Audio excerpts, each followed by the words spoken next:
DNA replication begins at the origin of replication, a site where the DNA is unzipped. Origins of replication tend to be full of AT base pairs rather than GC.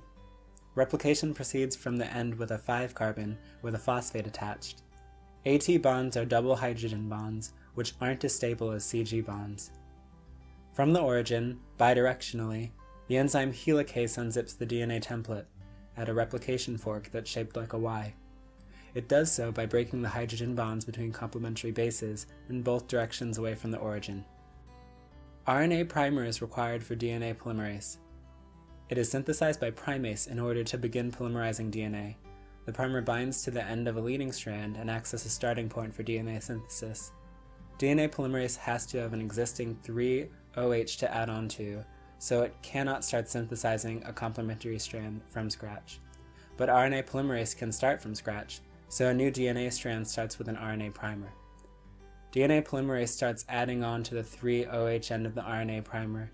Note that after synthesis, a polymerase replaces primers and replaces them with DNA fragments. DNA polymerase adds nucleotides only at the 3-OH end, so new strands grow in the 5-3 direction.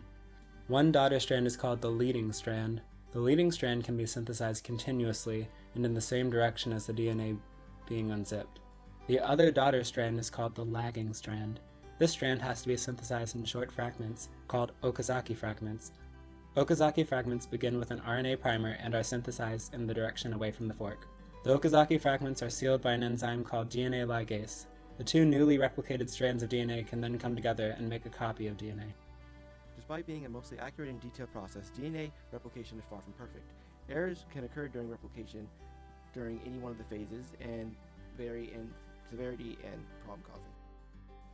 Wobble. It causes the base pairs, when they're being copied, to change their orientation just slightly so that a G may not bind with a C but instead binds with an A.